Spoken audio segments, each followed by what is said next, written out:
Good afternoon, everyone. Welcome to the September 24th, 2024 CalSTRS board meeting. If we could take attendance, please, Jenny. For the Director of Finance, Ms. Peralt. Here. For the State Controller, Ms. Gallegos. Here. Mr. Keeley. Here. Mr. Tang. Here. Ms. Yamamoto. Here. Ms. Hendricks. Here. Mr. Gunning. Here. Mr. Garfinkel. Here. Mr. Henning. Here. Chairperson Bradford, you have a quorum. Thank you so much. Do we need to read the blurb? Yes, I have a short statement on public comment. The CalSTRS board meetings are live web streamed, video archived, and available to the public on calstrs.com. Individuals who wish to address the board should wait for the 10-minute public comment period at the end of the agenda item the speaker wishes to address. For comments not pertaining to a specific agenda item, there will be an opportunity for additional statements at the end of the open session. Each speaker is allowed a maximum of 3 minutes to comment. However, if there is not enough time for each speaker to have 3 minutes, the timing will be at the discretion of the chair. To protect the privacy of speakers under the age of 18 who wish to address the board, only their name and affiliated organization may be provided, but other personal identifying information, such as their last name, age, or school, may not be shared. Since the May Teachers Retirement Board meeting, CalSTRS has received one email from a member who had questions about the laws and regulations of refunding their DB and DBS accounts, one email from a member who retired before 2001 and has different benefits, 2 emails from members about the interest rate earned on the DB and DBS accounts, 1 email from a non-member urging CalSTRS to rethink the funding plan, contributions, and pension costs. Thank you. Thank you so much. Mr. Keeley, did you have a question?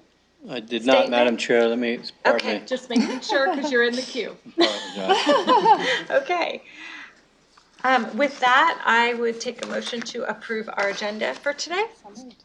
Second. All those in favor? Aye. Opposed? Okay, we have approved our closed session agenda. We will not be reporting back out today because we are going to continue closed session on Thursday and we'll report out after that. So with that, I will meet everybody in the boardroom. In the caucus. Caucus.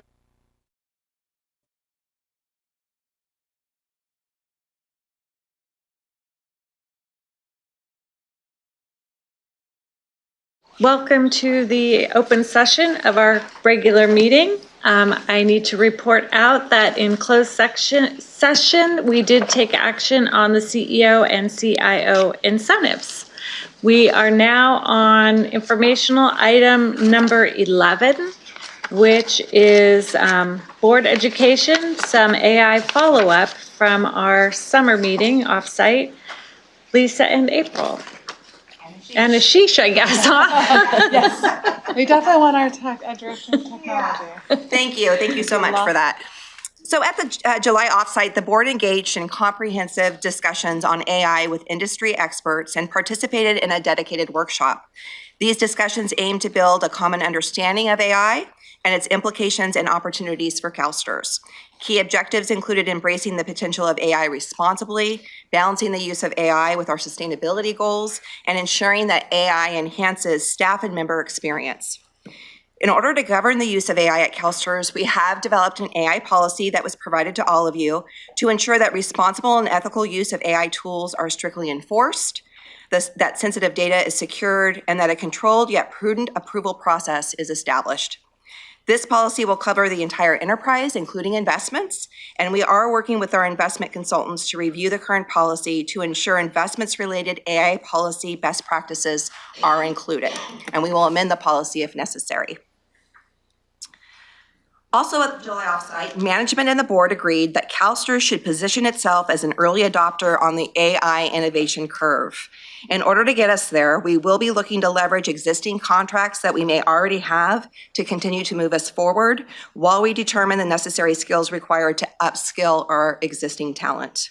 So I'm going to turn it over to Ashish right now to discuss our current status and ongoing efforts. Thank you, Lisa.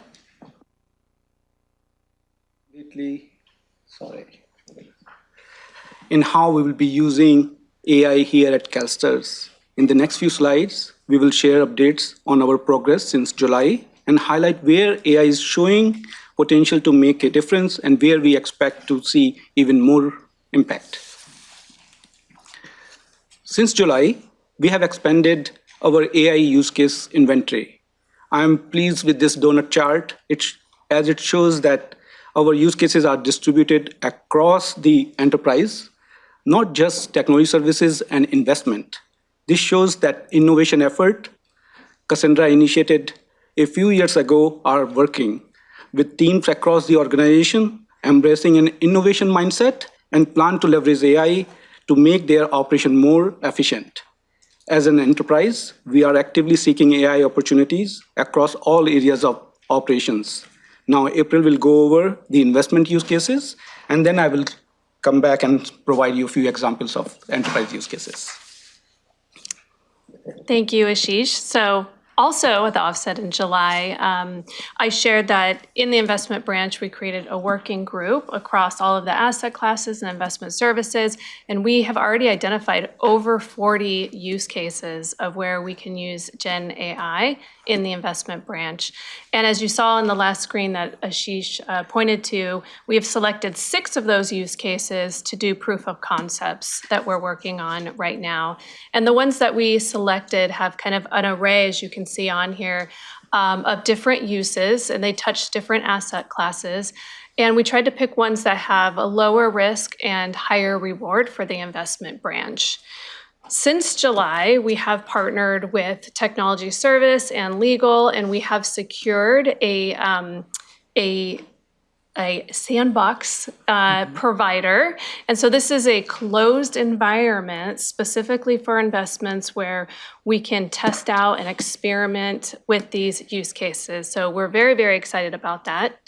Also working with legal, working with technology service and our enterprise compliance, we're doing a lot more work on not only the policy, but drafting investment guidelines and a governance framework for how we can really enhance a lot of the controls and make sure we're balancing the innovation and excitement of using AI along with kind of the risk management. One last thing that we're doing since then is we're looking at potentially exploring some expertise and a different outside expertise that are specific with investments and AI to help us in the future with some of our more complex use cases. So I wanted to spend a few minutes and kind of give you a glimpse and paint a picture of one of the actual use cases we're doing right now, and we're playing with and exploring in our real estate team. So picture a investment staff in real estate, and they have over 20 partners that they get hundreds of pages of reports from. They have a lot of data from the US Census. They get a lot of industry data, economic indicators, and they spend hours and hours shifting through all of that, trying to look for trends and trying to look at kind of recommended investment thesis. So with AI, it can actually summarize, analyze, and provide potential emerging trends within seconds, not in minutes. And that significantly saves staff time. It can also help identify some potential things you might have not think about. So for example, in real estate, it could identify maybe like post-COVID migration demographics and looking at where people are moving from and where they're moving to. And with that information, you can guess, where might they live, work, and play? And how does that impact new home demands? How does that impact senior housing needs? What about different types of retail or industrial? And so just one little piece of analysis can help predict those types of moves. And if you're moving towards a certain demographic area, you're likely moving away from it. So where do we really need to decrease exposure to? So this is just one example in one asset class, but I want to make sure you're also aware, we're not making investment decisions based on this data. We're using it to help us, identify different trends, to help us come up with our own recommendations and our own research. And so that's one of the key aspects. And so if this is one use case on one example, and if we implement that across all of the asset classes and the different divisions and investment services, the efficiencies, staff can spend time on more higher quality work, and the extra analysis can really help us find things we might have missed ourselves diving through all of that data, which leads to a lot better decision making and potentially higher returns. So we're really excited about this. We've already started playing with it. One of the things I do want to point out, though, is we're also working on this big initiative for a data warehouse, because if you think about the power of AI, if you want to fully utilize it, you need all of your data in one place so that AI can go in and grab it. So we've been partnering with technology services to get the infrastructure up and running, and we're working with a consultant to really help us plan out a data warehouse, which we're hoping we can have kind of the bones and get it going later this fiscal year. So I will pass it back off. I just add in there that I think you heard about the analogy, garbage in, garbage out. If we don't have a good data in there, we can't spit it out right information. So I think there's a partnership is going on with the investment. I think we are seeing that fruitfulness is coming out. So thanks. Thank you. So here are a few examples of the enterprise use cases. Let me expand on a couple of them for you. First one is disability and survivor benefit, where we are using predictive analytics to identify prospective retirements and forecast future workload. This will help us better align our staff levels and workload demands. The second one is the pension solution. I'm very, very excited about that one. I talk about this one in the morning also. It's moving into the production soon. As you know, with the project entering a very critical phase of user acceptance testing, this AI-driven data harvesting solution will allow our business user to extract data using natural language without needing expertise in data queries, significantly reducing the time required for testing. Importantly, this is a private AI solution, fully secure and not connected to any public or OpenAI models. I'm very proud of the team. This is a first for any government agency to implement this level of security and privacy. Credit goes to the leadership of Jojo and Ravi and our vendor, Linea and Xfusion, for making this happen. I'm particularly excited about sharing this one because it highlights the breadth of collaboration. We have some leading platform providers in the AI space, like Microsoft, Google, Amazon. These are the biggest names in AI, and by working with them, we are ensuring that CalSTRS stay at the cutting edge of AI innovation. Right now, we are working on our 4 proof of concept efforts, each exploring different tracks with these major platforms. This diverse approach allows us to test and refine solutions that will have a significant impact on our day-to-day operation and ultimately help us unlock AI's full potential across the organization. Now let's talk about governance. Governance is absolutely critical to our success with AI. As we continue to explore AI's potential, it's essential that we remain agile while maintaining a robust governance framework to ensure responsible, ethical, and secure use of these technologies. This is where our lean governance approach comes into play. It allows us to stay innovative without sacrificing control or security. With this framework, we are able to guide AI adoption across the enterprise efficiently and effectively.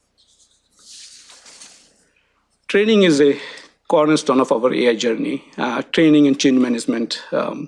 As AI continues to transform our operation, it's crucial that we equip our staff with the skills and knowledge needed to leverage AI responsibly. Over the last few months, we have conducted workshops with industry leaders like Microsoft and Amazon across all levels of the organization to ensure that everyone is prepared for this paradigm shift. We have fully committed to continuous learning and upskilling as AI evolves, and we are partnering close with experts to stay at the forefront of these advancements. There is one second bullet point is there. We follow and adopt the statewide training course, but we evaluate all the courses coming out there and consider if needed for any training courses. So this is the last slide.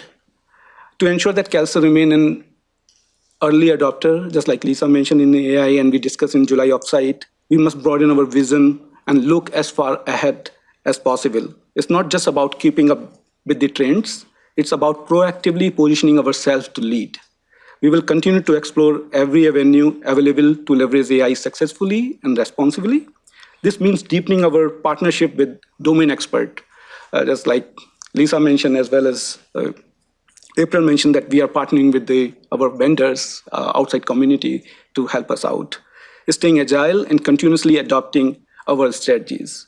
At the same time, we must prepare our staff to use AI safely, responsibly, and ethically, ensuring that we are not just advancing technologically, but doing so with integrity. So this is we have prepared. We are open for questions.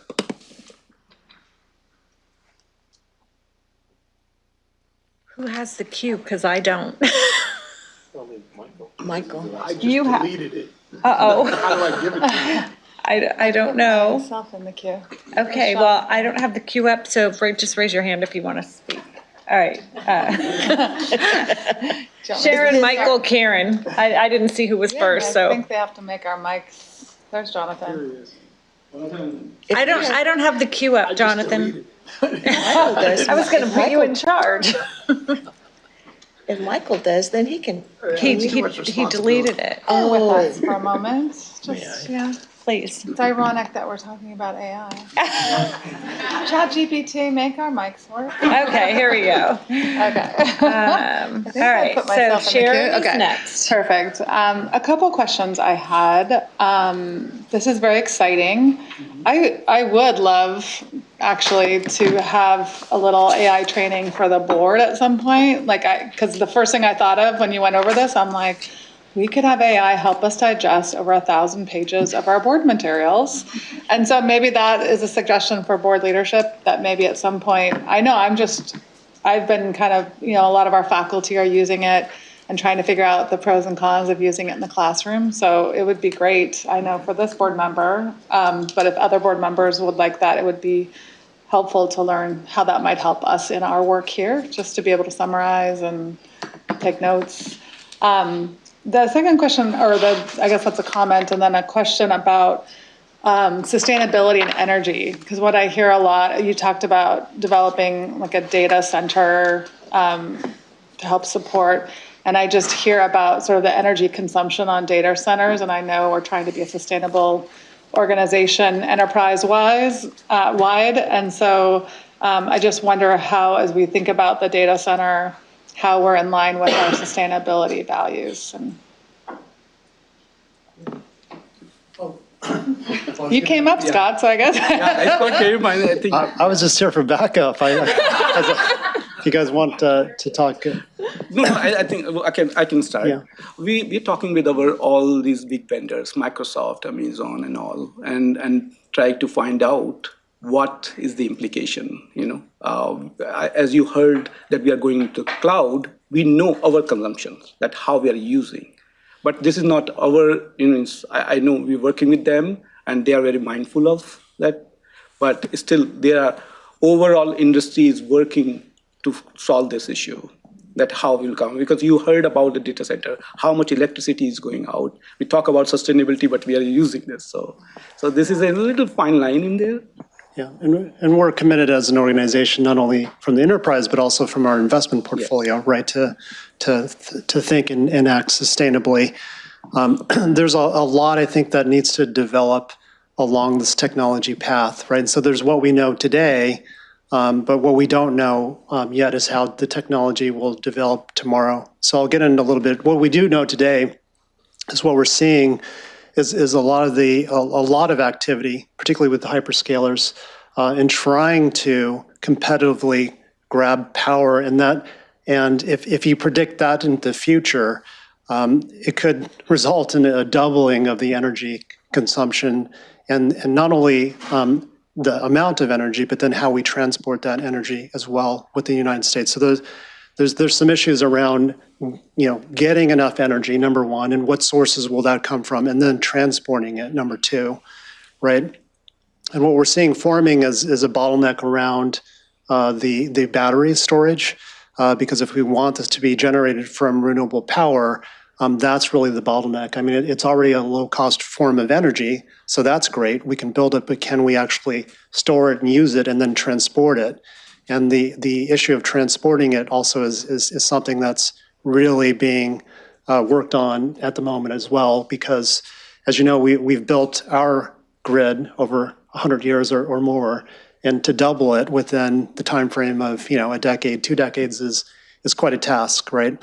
That's what we know today, but I also know on the other end, right, because we invest across not only power and energy, but also in technology, right? And so there are technology companies today that are very much focused on this issue, right? You can imagine one of the dominant names in this space is NVIDIA, right? So everyone is after buying those chips, and those chips consume a lot of power, right?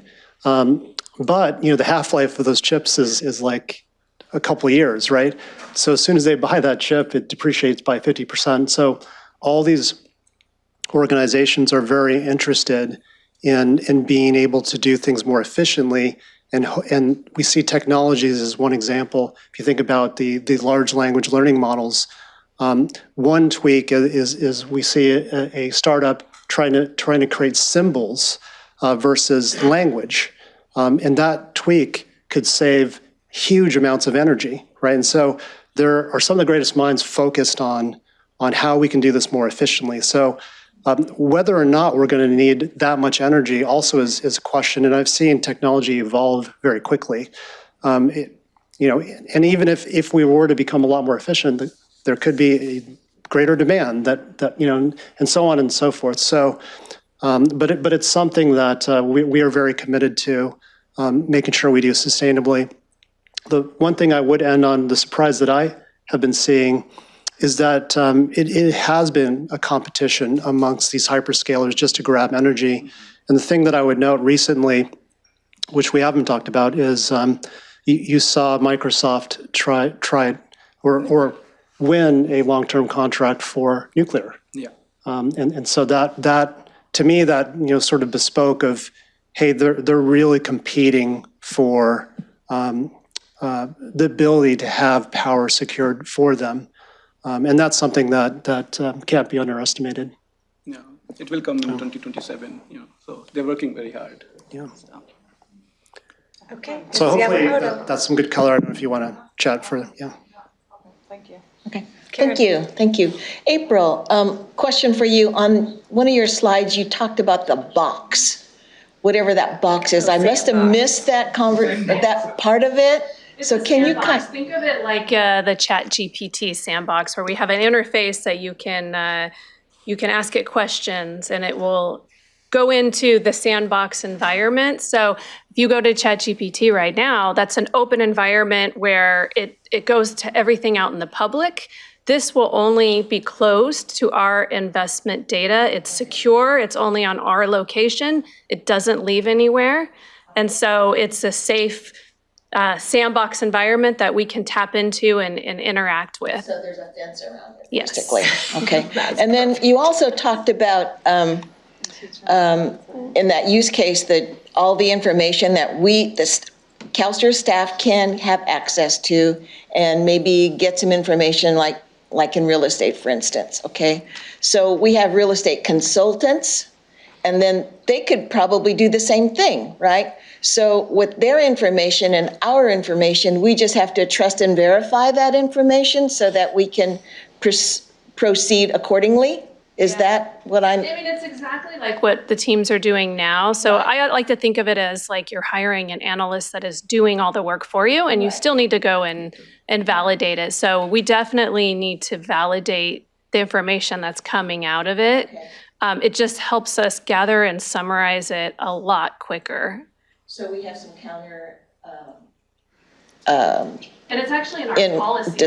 We have right. language in our policy and in the guidelines that really put the responsibility on the user and their manager to ensure that they're validating any information that's used out of it. Okay, and then for staff to be able to do that, we just have that one more step of knowledge that we have based on the information that we're getting from this cloud or whatever it's called. Yeah, we're not rolling it out to the entire branch just yet. We're keeping it with the working group on these use cases, so that way we have a little bit more controlled environment. I think that's good. I think that's good because we need to, just to check it out first and then broaden our attempts, I guess. Thank you.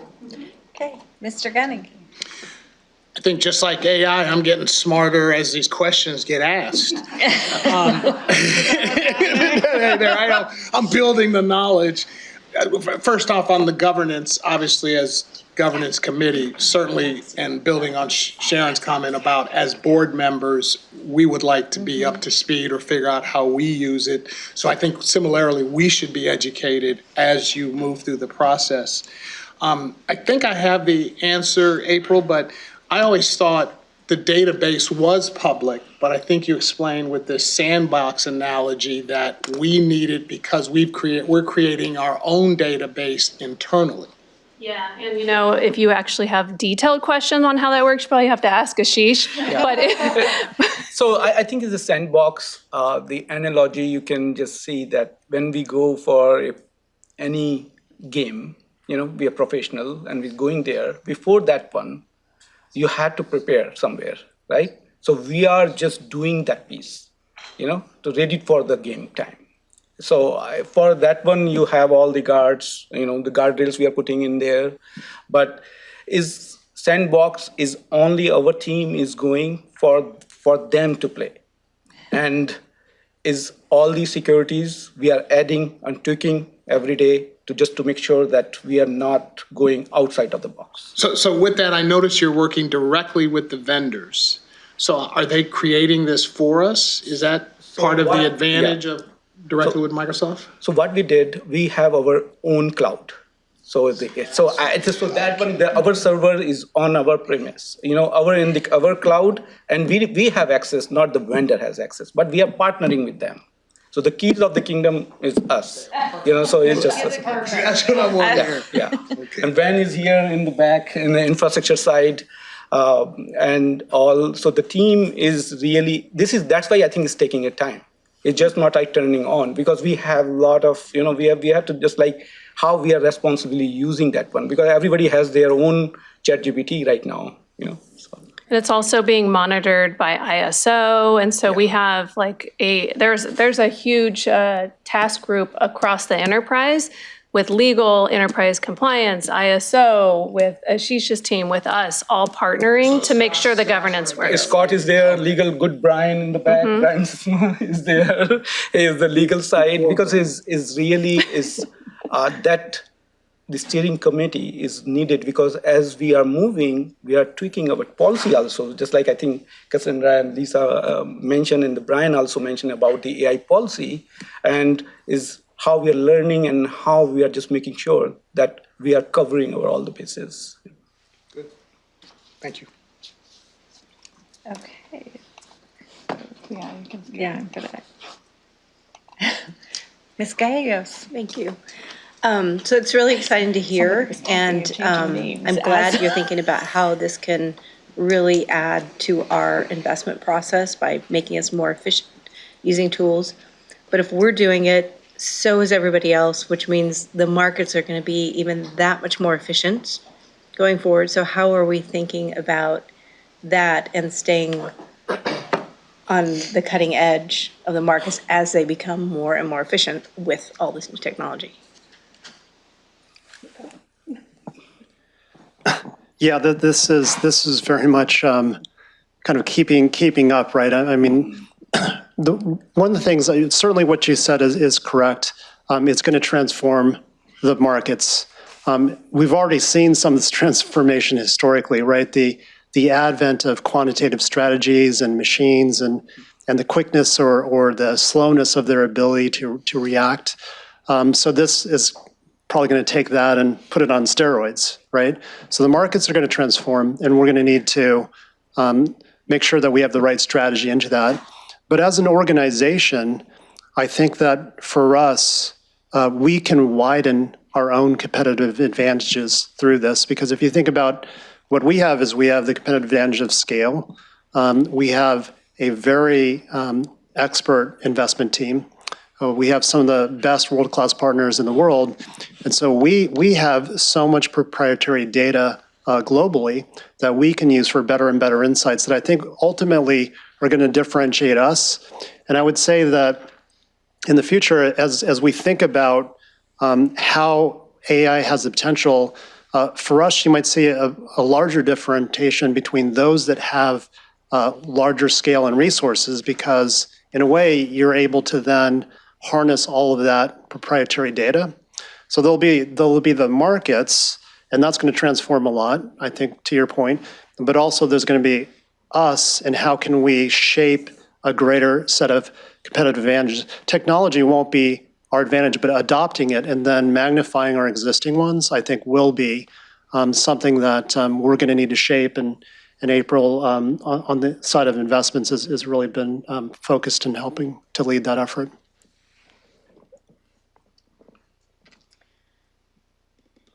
Okay, everyone just disappeared. You guys changed your mind? All our questions are answered. Okay, I guess all our questions are answered. So neat. I feel like I'm playing a video game here. It's like names are changing, people are, oh, go ahead, Lisa. Yeah, I just have one last comment. Because in November, you're going to get an update on our innovation journey. And you know that's an initiative on our strategic plan. And we've got a group of people back there sitting there led by Vishali that's been really working hard on that effort. And AI has kind of just come and slammed innovation, if you will, because it's such the hot topic right now. But I want to make sure you know that innovation is more than just technology and AI. There's a lot of non-technology ideas that will come through that. And so that's going to be coming back to you in November. So you can hear more about what's going on in that area. I think Accenture's going to come to speak to that.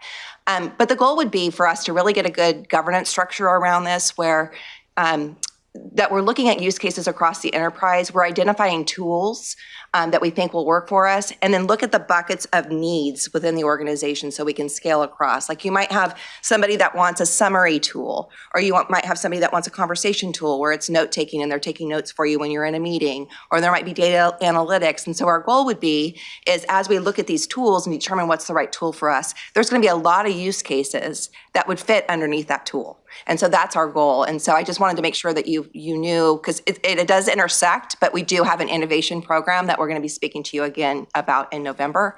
And then we have some work to do around the governance of both of those activities.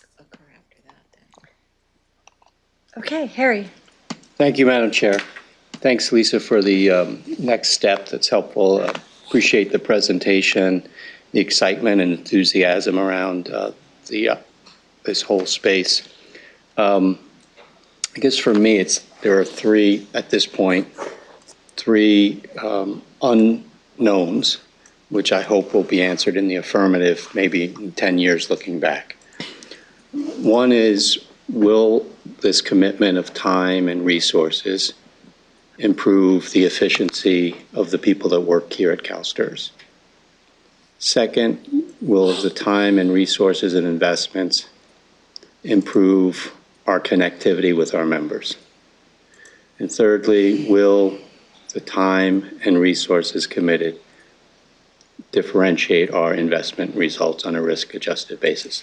Those are like the big three for me. If the answer is in the affirmative, yes, in 10 years, I think maybe that's a good time period. This will have been worth it. If not, it would just have been, okay, it was exciting, it was fun, but to be determined. I think it's really important for us to stay laser focused on our members, our employees, and our returns. But I'm thrilled. I'm thrilled that we're thinking about it, that we're talking about it, I thought your example, April, was terrific in terms of the data, in terms of demographic shifting and how real estate could be thinking about it. Think about our commitment to the transition, underwriting of properties, how that is changing, extreme weather events. We make assumptions about our real estate portfolio that with data might change how we think about where, how much, what we invest in. So it's exciting.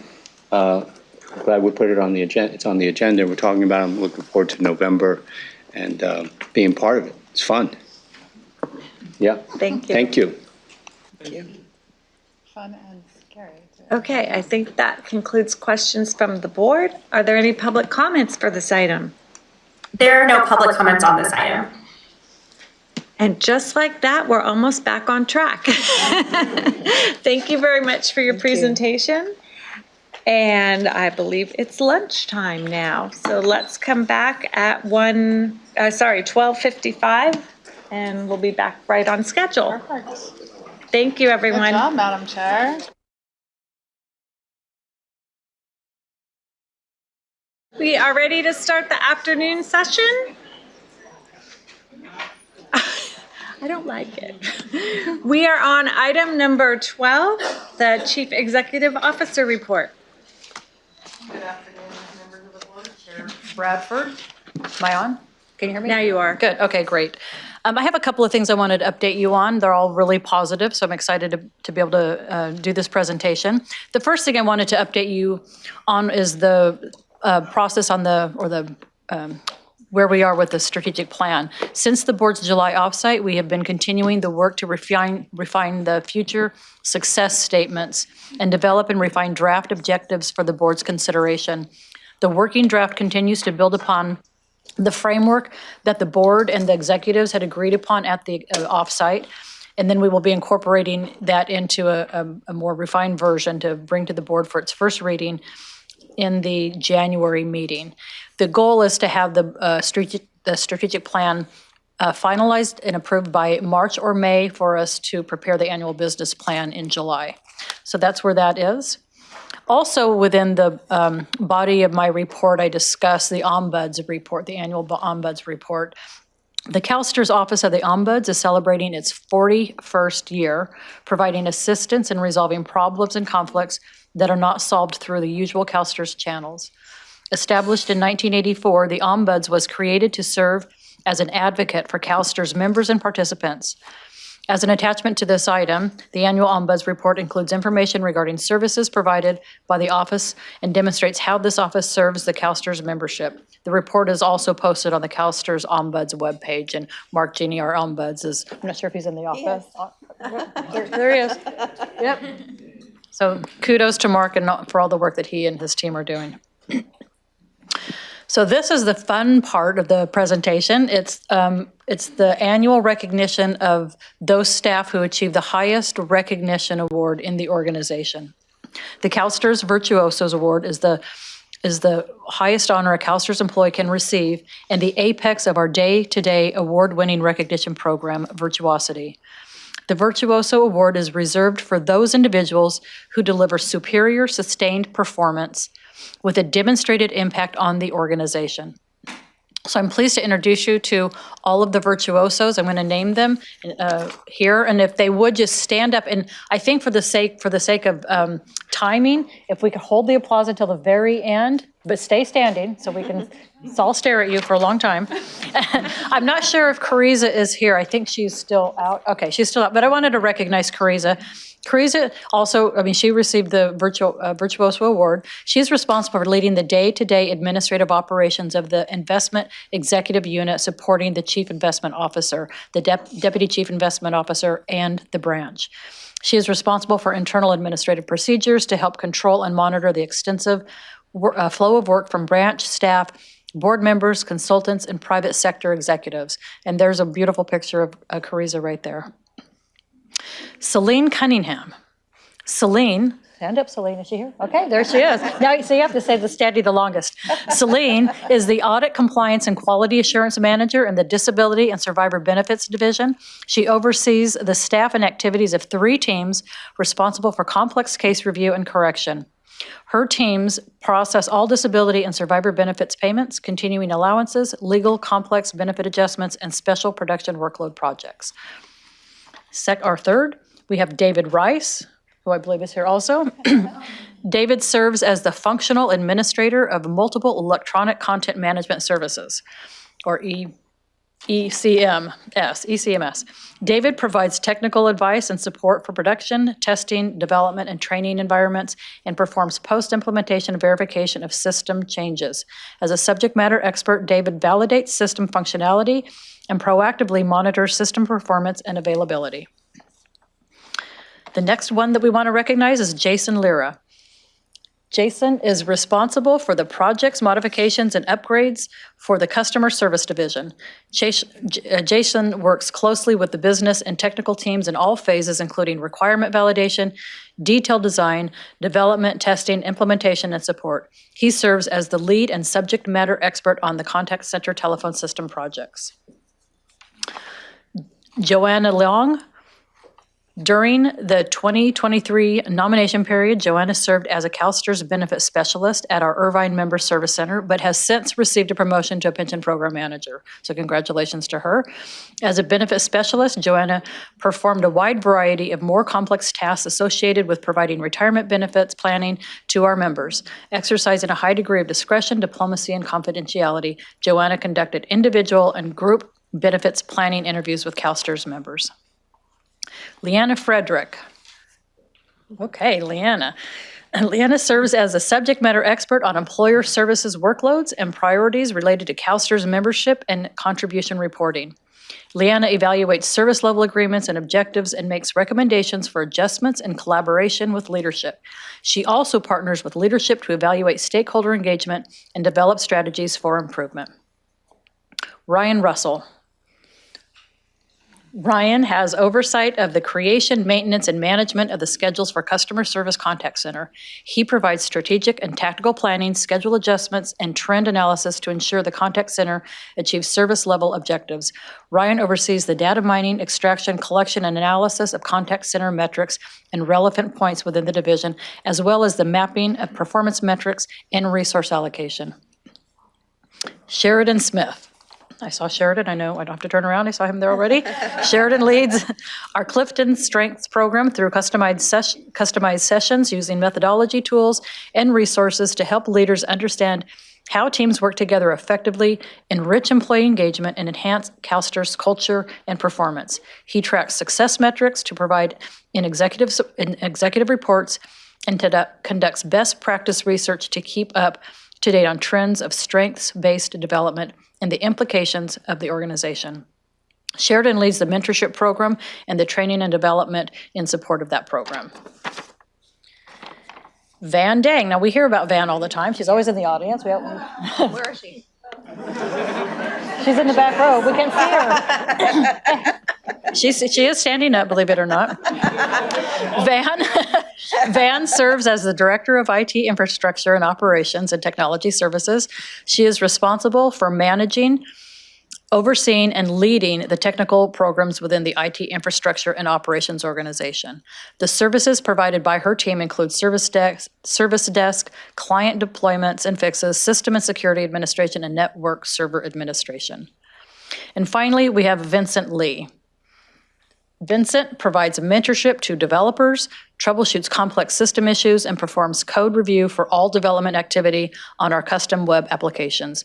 Vincent was originally hired as one of our 4 developers who were responsible for maintaining and enhancing our secure employer website, but is now the only remaining developer on that team.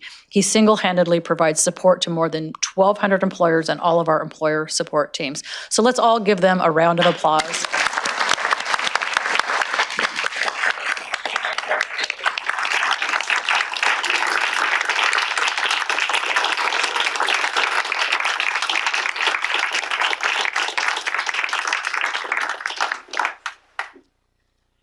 Thank you so much for all of the work that we do. And finally, on our CalSTRS DE&I update, our DE&I enterprise project with Guidehouse has begun work to implement the structural inclusive culture recommendations and 3 behavioral inclusive culture recommendations.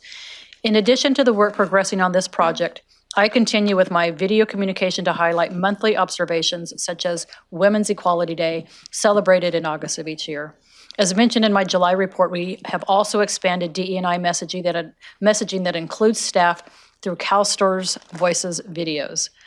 Also in August, in celebration of the International Day of the World's Indigenous People, CalSTRS Voices featured Pablo Bermudez, a West Sacramento Member Service Center staff in Benefits and Services, discussing his Indigenous roots. And I wanted to share that video with you now to illustrate the meaningful messages being shared by our staff.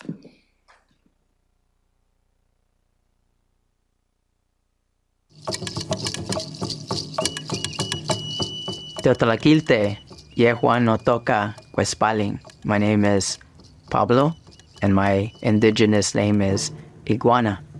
I work in Benefit and Services in the Member Service Center. I am indigenous by my ancestral connections and also through my European descendancy. My parents are from Mexico, and I grew up along the border. There was always a missing part to why we were who we were, why we were connected to the land. And as I transitioned to the state of California, I found this newfound art, dance. And so I started practicing Aztec dance, which is the common term used to the Mexica people's ways. That was 27 years ago. And since then, that's taken me on a journey to be able to share this culture, things that I've learned from other teachers here in the United States and also in Mexico, which is, we say Mexico, but it's the true word is Mexico because of it comes from the Nahuatl word. Learned how to play music. I found that I really enjoyed playing the flute, had an ear for drumming, for percussion.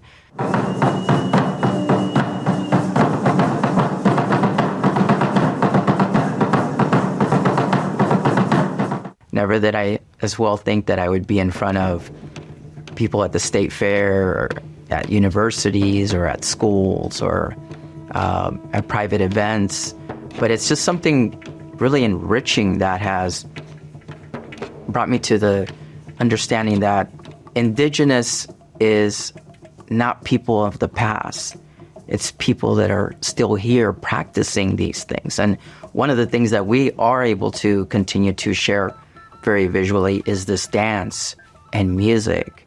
And then along with that, I have found out that the true connection to my original peoples is the land itself. And I told my wife, I said, wouldn't it be great that we actually could have the ceremony on land that was once of the Miwok people, right?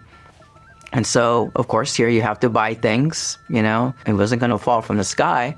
So we made that great offering 4 years back, 5 years now. We've had the community go out there and we get together and we sow seeds. We take care of the land, produce corn, squash, pumpkins, tomatoes. Oh, we're going to do blue corn this year to hopefully do tortillas. And so all this is, we're bringing it back into the new generation, right? The new generation is a lot about being connected virtually. But even my generation was already being walked away from having to work so hard. My parents were work with your mind, not with your hands. Well, I found out that working with both is very powerful because with your hands, you can create that love. And when you see that corn, just that first sprout, and then when you start seeing that first corn just develop, and you start finally, you open that up and you see that whole corn with all this, you know, everything in there intact, and it came from one kernel, that's beautiful. And that is working with your mind, that is working with your hands, that is working with, and you find a spirituality that you know that this isn't possible, that we as a human race cannot continue if we just feed our minds. I've yet to find an app that feeds me with food.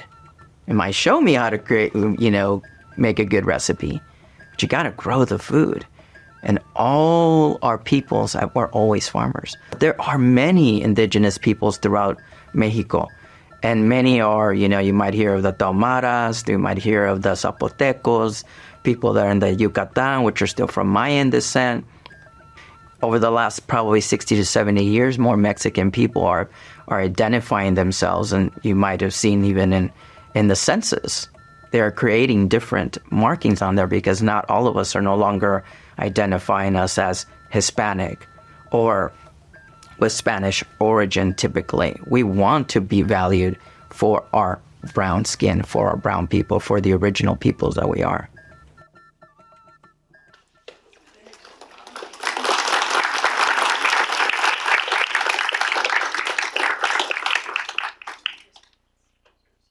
Is he here? Probably working, I guess. He's working.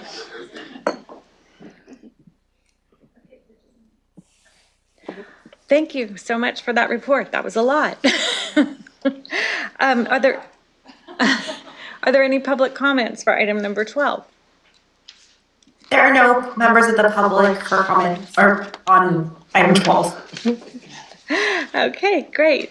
Item 13 is the proposed 2025-26 operating budget concepts.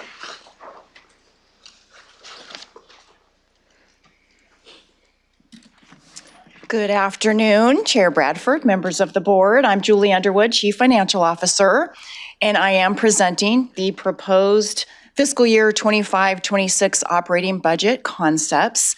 Now, as a reminder, concepts are your first look at our new requests for resources and funding that you'll see incorporated into the final operating budget that we will present to you in November.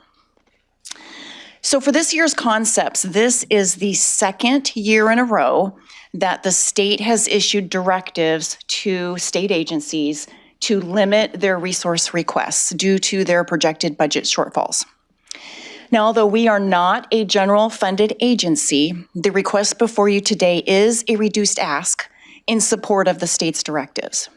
So I wanted to take this opportunity to thank our staff. They've been working really hard. We've asked them a lot to reprioritize, to leverage their existing resources, and to optimize costs.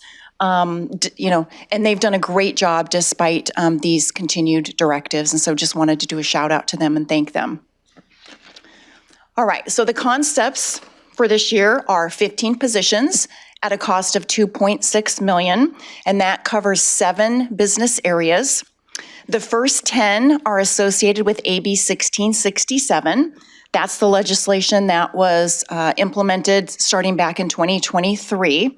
It shifts costs of benefit overpayments to those that made the error. It mandates that we provide resources to interpret and clarify creditable compensation and service requirements. And it also prescribes processes for employer audits and appeal rights. And you may recall that, last year during the budget, we elected not to ask for permanently authorized positions for AB 1667 because we wanted to wait to get a better sense for what the workload will really look like. So we started bringing on blanket positions to assist us, and we're up to 10. So we would like to now ask for 10 positions permanently funded. The next 2 under the diversity, equity, and inclusion column on the slide are related to AB 2019. That's also new legislation that was implemented back in 2023, and it requires state reporting and procurement outreach efforts for small business owners owned by women, disabled veterans, minorities, and LGBTQ+ communities. And the legislation requires a 25% participation goal for those communities. So lots of outreach and reporting we need to do for that. And we did bring on 2 blankets to assist us, so we'd also like to get those permanently funded. The last DE&I resource on the slide here is to support the governor's executive order to advance equity, as well as to support the board strategic plan objective to fully integrate DE&I into our business practices. And then the last 2 positions on the slide are for innovation. That's to support the executive order to responsibly employ Gen AI, to support the board's strategic plan objective to innovate, to increase efficiency. And you also heard a presentation before lunch on the efforts that we're doing for AI, and so this supports that as well. So in addition to the positions, we're also requesting $3.7 million to increase the IT budget. That includes escalation costs for software maintenance and operations, some network circuits that we need, some increased licensing fees. Also includes cost increases for our SAP Managed Services contract. That contract was approved by the board back in January. SAP supports our financial statement software. And then this cost will also provide additional security software to further enhance and protect our information security architecture. Now, in addition to those concepts, the 15 positions and the $3.7 million for IT, you're also going to see some adjustments to the budget that we bring to you in November under these three categories here. The first one is for employee compensation. Those are the increases that are mandated by bargaining agreements, merit increases, benefit increases, those types of things, as well as pro rata assessment increases. That's the charge from the state because we do use some state services, so we have to pay for that. Right now, those costs are estimated at $5.7 million. I do anticipate that cost to slightly go up when we come back in November. Next is $4.4 million increase for our investment management BCP. This is the BCP that the board has approved. It was a 5-year plan, and can you believe now we're talking about this is going to be the 5th year of that 5-year plan coming up. And in the 5th year, investments branch gets 15 positions, and we also get another $60,000 for investment audit services. Now, as you all know, we've been very successful in the collaborative model. Investments branch has done a really great job showing the savings that far exceed the cost of this BCP, so kudos to them. And then the last adjustment that you'll see is a large decrease of $205.8 million. That is the reversal from last year. You approved a one-time increase to the budget last year to complete the pension solution project of $205.8 million, so that's coming off the budget. So with all of that, that results in a projected operating budget as it stands today at $421.6 million. That is a 31% decrease over the prior year, again, primarily associated with that one-time reversal from the pension solution project. The 15 positions requested in the concepts plus the 15 positions from the multi-year BCP adds up to us having 1,431 authorized positions for CalSTRS if the budget is approved in November. So with that, that concludes my prepared remarks. I'm happy to answer any questions, take any feedback you have, and we will bring you back a budget in November.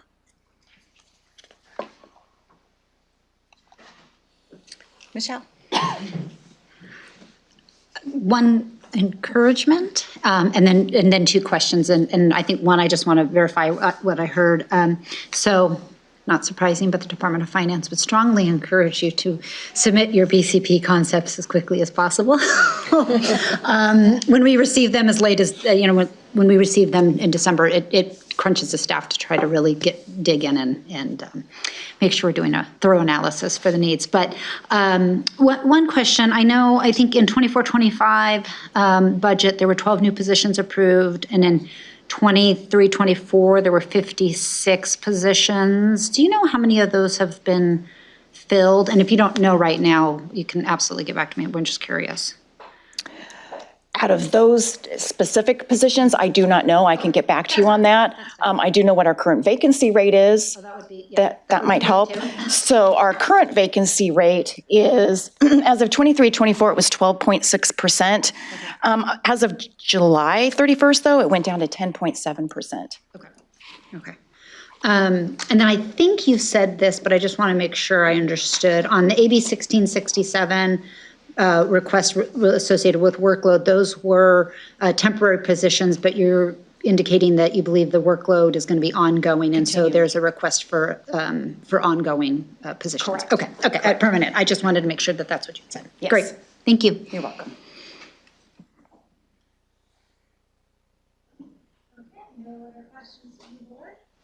Thank you very much. Thank you so much. Are there any public comments on item 13?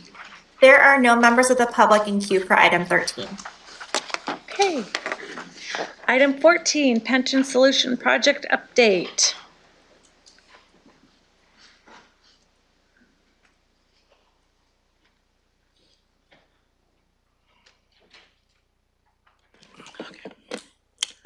Good afternoon. My name is Ashish Jain, Chief Technology Officer and sponsor of this project, Pension Solution. We met 4 months back and team made a lot of progress. So Anthony and Chris will cover the risk, but Anthony also provided some risk in his deck. Anthony? Thanks, Ashish. Good afternoon, Chair Bradford, members of the board. I'm Anthony Sweeney, Pension Solution Project Director. It has been 4 months, so I apologize for my lengthy presentation today. Try and get through it as fast as possible. Today I'm going to provide you a general project update on project activities, share the usual metrics I've been sharing over the last year plus, give you an update on where we are with our next critical test phase, user acceptance testing. Then I'll give an update on our current budget status and how we are tracking risks across the project. So to start with, I wanted to talk a little bit about our employer readiness team. They've been busy holding initial readiness visits with each of our 93 reporting sources to ensure they are prepared as we move closer to implementation. They're hosting virtual and in-person meetings to share information about reporting formats, requirements, and functionality. And I recently had the opportunity to join the team on a trip to Southern California. They met with 4 of our largest employers. I attended 2 of those meetings, one with LA County Office of Ed and LA City Unified School District. From my perspective, the employers are well prepared to make the transition to the new system, are excited about what it offers. They have a lot of suggestions and questions which the team captures and brings back. The team does just a great job of explaining the technical requirements and providing specific feedback on each employer's production reporting file, which has been loaded and tested prior to us visiting them to give them a true sense of what they can expect at Go Live.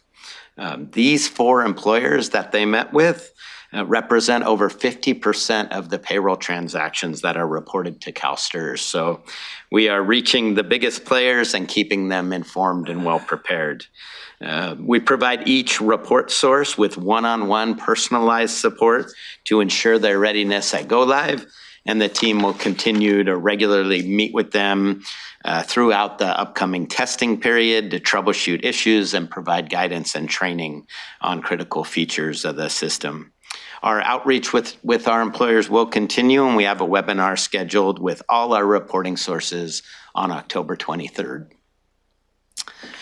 Next, regarding our Pension Solution Project team, we recently onboarded 5 new system analysts that were part of the contract that was presented to you at the July offsite. These 5 analysts are well-versed in the Sagitech Neospin product and public pension system implementations from their previous work experience. Each is already adding value for our business and technical teams in testing, data conversion, design efforts, and they're also mentoring our CalSTRS system analysts staff that will fill these roles for the long term. I'm also happy to report that our core pension solution team is nearly full as we approach this critical time of the project. We are actively recruiting for only 4 to 5 positions that are vacant on the team, and this is the lowest I've seen over the last year and a half. Over the last 6 months, I've reported out on the project's effort to move to the cloud. I am happy to report we have successfully completed the migration, and we are now operating on the Amazon Web Services platform. This aligns with CalSTRS' long-term strategy and eliminate an aging infrastructure with our on-premise servers. We hear a lot about the cloud. Moving to the cloud sounds real simple, but it's really no easy feat. There are a lot of moving parts. It takes a tremendous amount of planning, coordination, and testing. This was not only a partnership between our CalSTRS project team and our technology services team, but also our vendor Sagitech, as well as Amazon Web Services team. We have a number of those team members in the audience today, and I'd like to just take a minute and ask them to stand and be recognized for all their hard work. Start with Tony. Come on, Tony. Doing that, Jojo.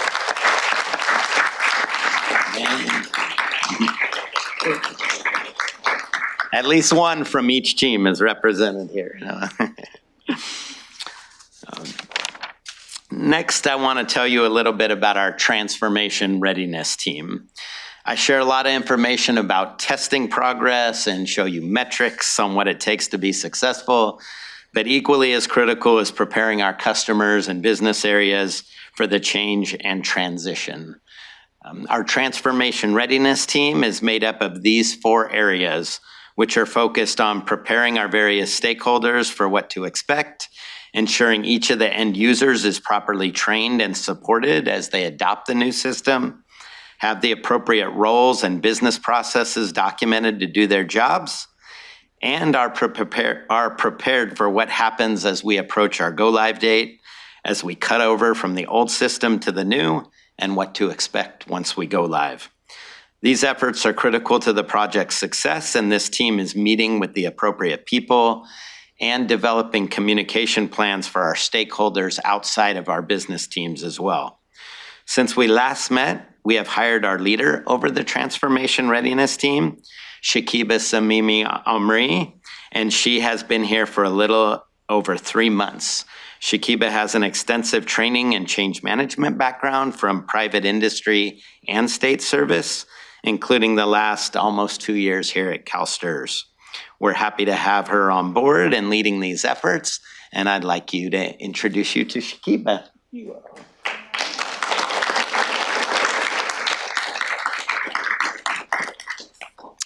All right, moving on to our project metrics. It's been a little while since you've seen these, so I'll give you appropriate context for each of them.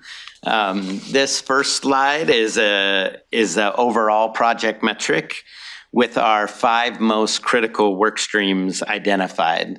The status color comes from our integrated master project schedule and the percentage complete of tasks identified within each work stream. As you can see, the overall project metric at the top remains green, and each of the work streams are green at this point in time. When we last met in May, you may recall our user acceptance testing measure was yellow. But we have since caught up on the activities related to UAT, which I'll share in a little more detail in a few slides. But things can fluctuate from activity to activity within the schedule, so I like to be cautiously optimistic at the green status at this time. This metric shows our total system integration test cases expected and the actual pass rates.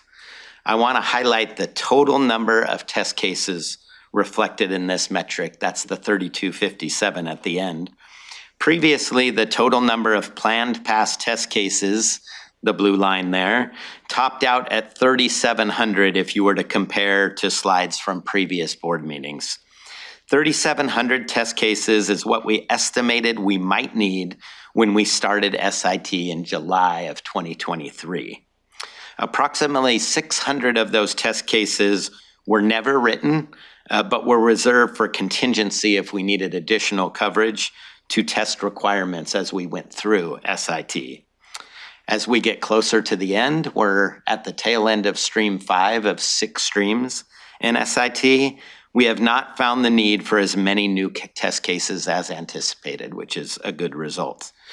As we finalize the coverage needed, this number is fluctuating, but we believe it'll be tracking to right around approximately 3,300 test scripts, so we've revised our projections accordingly.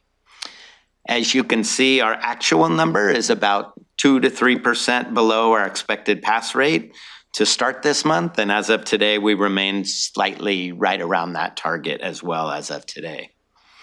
This is consistent with how we've been trending over the last several months, either right on or slightly below our target, but nothing of concern that we aren't able to manage over the next few months. This next view is just a highlighted version of that same metric over the last 3 months, so you can kind of clearly see that progress. We have already passed more than 86% of all the test cases identified for SIT, which is a great sign as we move into our user acceptance testing. This next metric is our discovery of defects as we have progressed through SIT. The blue line, the blue dashed line, is our planned defects based on certain number of defects per test case, which is important for resourcing and how many resources it takes to fix those defects and ultimately pass test cases. Since we met last month, since we met last time, the trend of defects has increased over our expected in the last 5 months. I think there are 2 things to take note of related to this recent trend. First, the critical high defects that are indicated by that bottom orange line. Those are the critical and high defects that impact test cases and impair business processes and can be more difficult to resolve. These defects have remained steady over the last several months and have dropped a bit even. The other is that we have executed approximately 90% of all the test cases in SIT. So the majority of defects we planned to find have already been exposed. And now the focus is on fixing those defects. So you can see over the next few months, the number of defects that we create will be much less because of the lesser number of test cases that need to be executed. So those lines will come more into alignment over the next several months. This is about 17%. I'll expand this. It's about 17% more defects, but it can be hard to predict exactly when all test cases are executed. And I think we increased that execution rate more recently. But we have confidence that these defects will be effectively resolved over the next few months of testing, but we continue to monitor and track that progress. This next slide also helps to alleviate the concerns with the outstanding defects. The previous slide identified defects found, but this slide shows an overall view of outstanding critical and high defects for our vendor to fix and verify across all testing efforts. That includes not only application defects, but batch, interface, data conversion defects as well. While this number increased slightly from July to August, it has decreased overall for the past few months. And this is, again, important as we move to our following test phase. So as we wind down our system integration testing efforts, we are ramping up for our user acceptance testing activities. Over the last several months, our project team has been working with our business teams to prepare our UAT scripts in preparation to begin our execution, which begins on Tuesday, October 1st. The total number of test cases can fluctuate as we progress through our planning period. And at the time we prepared this presentation, we had 417 test cases identified, and 237 of those test cases were finalized for execution. As of today, we have 440 test cases and 300 which are finalized. Those 300 are planned to be executed over the first several months of UAT, and the remainder will be finalized over the next month or two for execution next year in the later stages of UAT. UAT lasts for 9 months through June of 2025. To prepare for UAT, our teams have already conducted 2 in-person practice sessions in our test lab that's located just upstairs here in 100 Waterfront. Great results from those 2 practice sessions. The testers got some real life experience running through test steps and using the system. So just helps them be more prepared to begin our execution. And then also we're continually refining the test case approach so we can be successful. This metric here is a graphical version of the data I just shared as of the end of August. We have a planned and actual test case development chart, again, slightly below where we planned on the development, but we have plenty of test cases ready to go to begin execution next week. And that'll take us months into the execution cycle, as I mentioned earlier. On the left-hand side of this graphic, you'll see the number of test cases per business area, with our 4 biggest hitters being survivor benefits, service retirement, disability, and financial services. Financial services is broken out into a bunch of little sub areas there, but if you add them all up, they make them one of the big hitters as well as far as volume. So I think I can fairly say that the team is excited to start UAT next week, but a little nervous based on previous experience and what happened in the past. I've been doing some digging into the history of UAT and discussing with the team how things will be different to curb that nervousness that I'm sure many of you are feeling as well. And I just wanted to share a few of the points of why things will be better this time around. I know you probably have questions around that, so we'll try and head those off a little bit. And so I think one of the biggest ones is in our previous test efforts in 2021, the vendor was executing less integrated test cases and instead testing components of business processes during their phase of testing. When that wasn't going so well, we began our UAT test efforts to see if it would produce different results. It didn't, as you can remember. In contrast, over the last 15 months, the vendor has been testing integrated test scripts of more thorough business processes, and we have passed over 86% of those test cases, as I mentioned earlier. In addition, our team has already reviewed and validated 91% of those test results, which was not happening in the past. So that's building a lot of confidence with the team. Another reason is while we have a scheduled overlap of SIT and UAT efforts, there have been more collaborative and highly managed efforts to ensure the test scenarios in our first UAT cycles have already passed in previous SIT cycles, while deferring those that are still outstanding in SIT to later in the UAT test cycles. And this is giving us an extra 3 months of UAT testing with this strategy.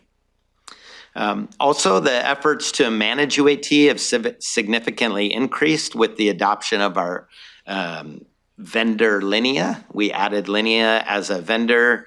They were added last October to our team, and they were come on just to support UAT project planning. They helped coordinated testers from different business areas and improved collaboration with test execution planning and documenting dependencies between the various areas, in addition to providing general support to our team. We have streamlined and standardized our test case writing approach across all business areas. And just because of the additional time and experience the testing resources have gained, they are much more knowledgeable with test case writing, execution, and the design of the new system. We also added the 5 new business system analysts in July that I mentioned previously, who have experience with Sagitech Neospin product and have participated in reviewing details of every UAT test script for accuracy and identifying gaps. Lastly, UAT is being executed to more closely simulate work execution in production, and test steps more clearly indicate the business area doing the execution and the defined security role of that tester to be more production-like. So I'm happy to answer more questions when I wind up my presentation, but I wanted to try to get in front of some of those observations to help questions. And this is on top of our great leadership in UAT already. led by Kay and Jennifer, just doing a great job in getting us prepared for next week.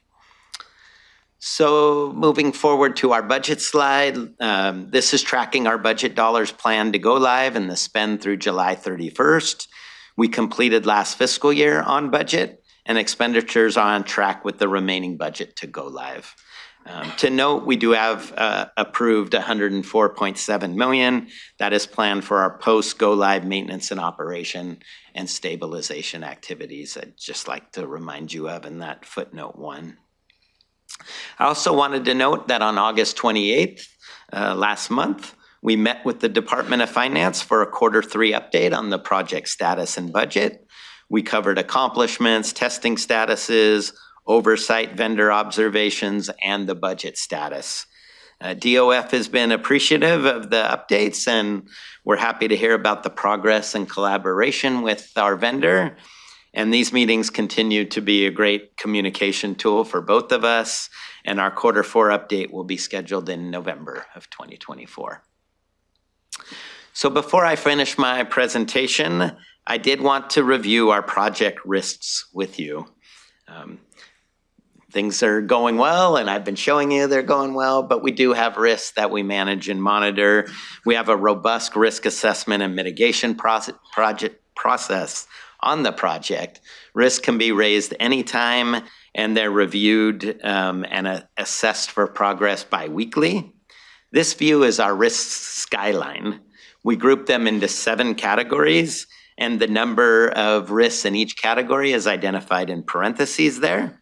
And the score and severity depicted here is based on the average score of all the risks in that category. As you can imagine, the risks associated with implementation are the highest right now. Those risks include the topics that I'll share on the next slide. But of the 20 overall project risks, 7 have completed all the mitigation steps and are being monitored to ensure that nothing changes with the risk or the mitigations we have put in place. The other 13 have active mitigation steps that we are working on to further reduce those risks. So just a high level of the key topics we're tracking are outstanding defect counts, which reflects some of the data I shared in my metrics earlier today. We want to ensure those continue to trend down and outstanding defects do not impact our user acceptance testing efforts. For UAT, we're confident in our preparation and planning, but we also know how critical this test phase is and know if it does not go well, it will impact project confidence and the timeline. So we'll be keeping a close eye on planned execution and pass rates and the resource needs from the business areas to get us through this milestone. We probably won't share metrics with you at the next meeting because board items are due in like 2 weeks. So the data will be a little premature, but at our next meeting following that, we'll have some good metrics to show you our progress. I will verbally update you at the next meeting. And then lastly, data reconciliation.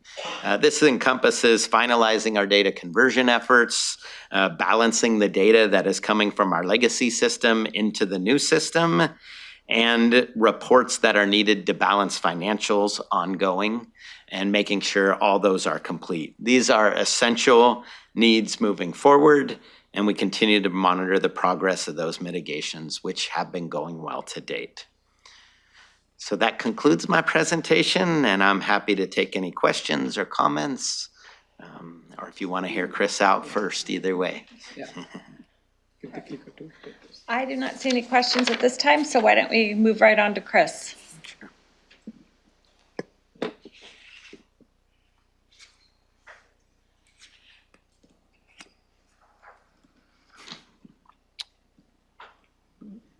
All right. I don't see it coming up there, but there we go. Okay. Afternoon, everyone. Chris Cavodi with Guidehouse and our independent oversight update. I'll keep it brief since Anthony covered a lot there, but I can kind of put my notes away. But what I'll say is I agree with the approach that they're taking to mitigate the risks that he mentioned. I think number one, we'll talk about SIT. System integration testing, again, it's going well from an execution perspective as you saw it. The trend that we're seeing there is something we're comfortable with. He talked about the risk around the count of defects, the number of defects that are out there right now. I've told the people that'll listen to me, including the board members, that I don't really care about the count, to be honest with you. I think as long as it's not something that I don't think the vendor can handle, I think that a count is just a number. So what we care about is what they're finding, the type of defects that they're finding, and we're going to echo that in UAT as well. And so far, we haven't seen anything out of bounds there from the system integration testing perspective or the other areas. I'll move over to UAT. Obviously, starting next week's a big milestone. He talked about the risk of the overlap of the two processes, right? System integration testing and UAT. The mitigation they have in place there to sequence the testing of user acceptance testing so that they don't run into functionality that hasn't been covered by SIT or outstanding defects that haven't been addressed yet. That's your biggest risk there from a stakeholder management perspective. If you lose the testers early on because they're running into defects where the answer is, well, yeah, we would have caught that if we'd done it in SIT, we just haven't done it yet. That's going to cause a lot of problems, and it's going to put a perception in their mind that we don't want to have there. So again, that collaborative sequencing that they did with Sagitex, Sagitex and CalSTRS and Linea, the vendor there. Yeah, everybody's talking about history. Yeah, and to go back to the vendor there, Linea, I've been telling the board as well, and in the CalSTRS team, trust your vendor. They have the expertise there. You brought them in for a reason, and I think that team's done a really good job of setting strategy and putting plans in place and actually setting up the test cases to really guide exactly how you do these tests. And it might seem like maybe it's a little bit challenging up front or it's something that you're not used to, but trust us because on the back end, you're going to be happy you did it that way. And I think they're seeing that. When they did that example test that Anthony talked about, they got a lot of good lessons learned from that. There were things around, again, user roles and other things where they kind of got some time study done where they the assumptions kind of proved out a little bit there. So that was all positive. Again, the other risk that we see there, and it's something that we're talking about and the team started to cover, is how we're going to monitor, manage, and track UAT going forward. So you saw the metrics that Anthony showed on the SIT side. You're going to see a similar burn-up chart, I would imagine, around execution. And that's going to tell us if our schedule is sound, right? If our assumptions around level of effort for those test cases, those types of things are holding true. So at least from a schedule perspective, are we executing what we expected to is an important chart, and it's something important you'll see from a data perspective. What we care more about is from the qualitative aspect of how UAT is going. What's it telling us about the system? How close is CalSTRS getting to accepting the system based on the results of UAT? So how that's translated to a metric or a chart or a measurement is something we're talking about. Anthony mentioned the words pass rate. From my perspective, I would love it if we didn't talk about pass rate for UAT, to be honest, because these tests are very large and they cross multiple business areas. And so if it's a little bit detailed, but I want to get this across. If you were to find one single defect, potential defect, something in that large process, and you happen to fail it for that reason, you might get through 10 tests, find one thing at the back end, and you have a 0 pass rate. So I think we have to be careful about how we manage it, what we say, how we report, especially to the executive staff, the steering committees, and then to the board, really talking more about what are we finding? Are we finding defects that are clustered in a certain business area or with a certain functionality? Or are we seeing things kind of across the board? Are we finding defects that should have passed SIT? Right, we thought it passed the testing that was performed there, but we're finding a defect in that area. Why are we doing that? So I think, again, qualitative assessment around what we're finding there is going to be critical. Those are the key things that we're looking at there. On the other areas, you can see up there, vendor management we think is going well. The collaboration and integration of all the different vendors is working really well. And then on the project management side, the office there is doing a good job of facilitating and collaborating and keeping things moving. So I know I talked fast, but hopefully I covered what you're looking for, and I'm happy to answer any questions. I do not see any questions. I think you covered it very thoroughly. Both of you, yeah. Thank you very much. Thank you. Thank you. Anthony did a good job. I know. You left no stone unturned, Anthony. That was very good. Are there any public comments on item 14? There are no public comments for item 14. Okay, thank you so much. We look forward to hearing the next report and how that's going. Item 15, state and federal legislation.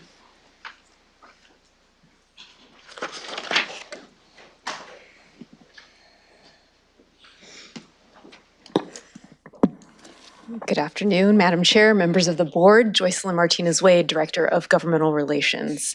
So much has happened in the legislative process since we last met in May. So for this item, I'm going to go over the disposition so far of the bills that are in attachment 2 of this item.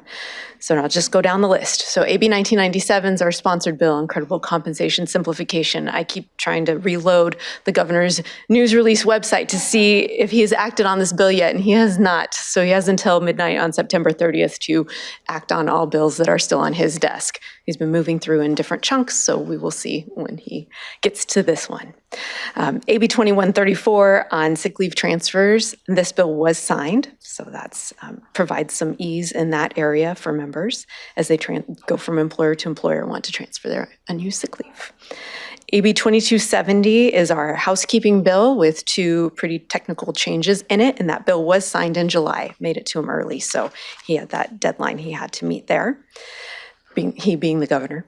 AB 2901, which is pregnancy leave that we had a support position on, and unfortunately that bill was moved to the Senate inactive file at the end of session, and so it did not move forward this year.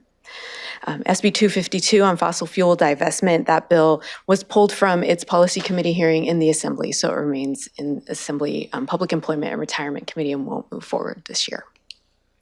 And then on the federal side, we have HR 82, which is the bill that would repeal the GPO and the WEP, and there has been quite a bit of action on that.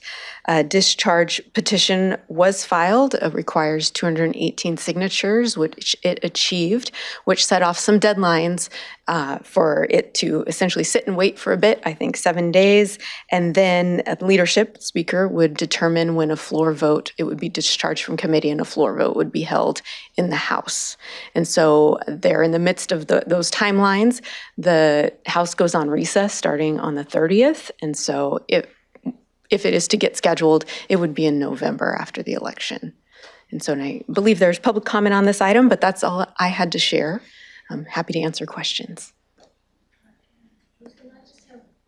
Thank you. I just have one question. Can you repeat the status of 1997 again? I didn't hear that. Yes, it's on the governor's desk. Okay. So he hasn't acted on it yet. Still has not, okay. Right, so we have until Monday at midnight.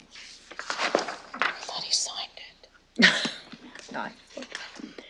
Okay, seeing no further questions, we have 2 public comments, I believe. Okay, our first public commenter will be Susie, and we'll have a 3-minute timer. Pretty sure. Thank you. My name is Susie Dixon. I'm the president of the California Retired Teachers Association and the vice chair of the National WEP GPO Task Force. On the task force, I've worked closely the last 2 years with public service officials that are in Fraternal Order of Police, IAFF, the firemen, postmen, mail carriers, all of the public service people that, besides educators, are affected by these unjust penalties. Just for a fact, and thank you for giving some of the updates, currently we have over almost 400,000 public service people in California affected by these 2 unjust penalties. Now, these are just retirees and their families. That's not the up-and-coming retirees. As was said earlier, we were so excited. I scared the retired educators when we hit 218. It is unheard of for a bipartisan discharge petition to be filed.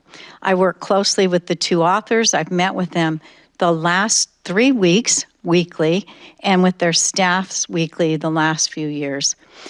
We are working hard to get this over the finish line. What I need for everyone to understand is there's 2 factions going on. The discharge will only require a simple majority. That's 218 for a floor vote. On September 20th, the 7 days began counting. But you know they're going off on recess, so we'll just hit it the first day of November. Leader Scalise came out September 20th because it's all competition and decided he's going to call a floor vote. If he does, when they return, that goes back to the majority of 290. which we always had planned on. But it's imperative people look at and act on the alerts. I write the alerts for CalRTA and for the national group. Currently, we're thanking all of the co-sponsors and the signers of the discharge. Many were not able to meet it when it was closed at 2/18.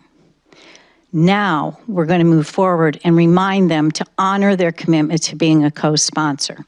And we're also continuing to get additional senators to move forward and co-sponsor. So, as stakeholders, we're asking all of you, even your families, to please act on these alerts. Unite as the national groups have done, because this is the time, and it is one of the most critical votes that can be taken. Currently, this House has only passed about 74 bills. That's appalling. So we want to make this the big one and get it through in November, and thank you. Thank you for your time. Thank you. Thank you for your comment. Our next speaker will be Dana. Almost said good morning. Good afternoon, everyone. Dana Dillon, CTA NEA retired president. I am actually standing here as Ed Foglia. He texted me this morning. He is going through some medical treatment, so he can't be here personally, but he wanted to make sure that everyone knew that NEA was on the Hill this morning, lobbying for HR 82. CTA NEA retired is doing the same thing that CalRTA is. We're putting out alerts to our members as well. This is historic, as Susie said.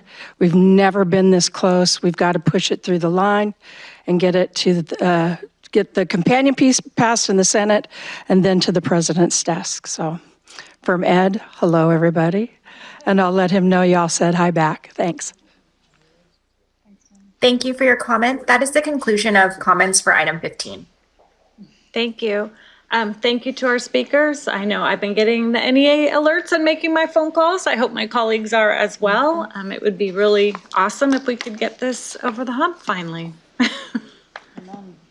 Are we, anything else from you, Joycelyn? Not on item 15. Oh, okay. Next one. We'll move on to item 16 then. Adoption of updates to penalties and interest regulations. So I'm here to do exactly that, seek the board's adoption of the updates to the penalties and interest regulations, which the last time you saw was in May. We had some updates that we made to those. Those were posted for a 15-day public comment period. We did not receive any comments, so the language that you would be adopting today is identical to what you saw in May. And then we will start we'll start the process with the Office of Administrative Law if we receive your adoption today. So we'll submit those in and get their review. Okay, and this is an action item. Does anyone have questions? Ken's ready to move it. Do we have a second? Second. Okay, it's been moved and seconded. Do we need a roll call on this one? I'm sorry? Public comment. Oh, before we vote. Okay, are there any public comments on item 16? There are no members of the public. Okay. Ms. Pearl? Aye. Ms. Gallegos? Aye. Mr. Tang? Aye. Ms. Yamamoto? Aye. Ms. Hendricks? Aye. Mr. Gunning? Aye. Ms. Sanders? Aye. Mr. Henning? Aye. Chairperson Bradford, would you care to vote? Yes. Motion passes. Thank you very much. Thank you. Okay, next is our consent agenda. Is there anything anyone wants to pull, or we move on to?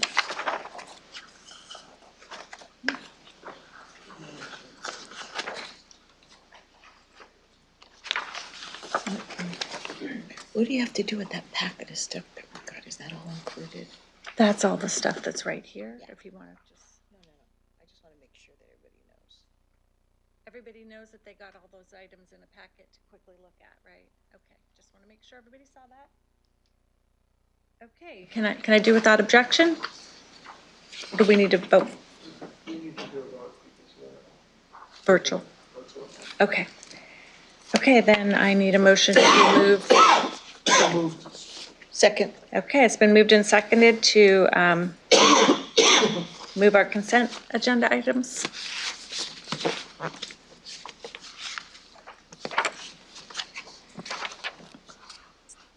Okay, I also wanted to note that the Audits and Risk Management Committee has a motion, as well as the Board Governance Committee. Okay. We all received that in the packet. She was just highlighting to us to make sure everybody knows it's in there. Okay. Ms. Pearl? Ms. Gallegos? Aye. Mr. Tang? Aye. Ms. Yamamoto? Aye. Ms. Hendricks? Aye. Mr. Gunning? Aye. Ms. Sanders? Aye. Mr. Henning? Aye. Chairperson Bradford, would you care to vote? Yes, yes. Thank you. Motion passes. Okay, thank you. We are on item 18, informational items.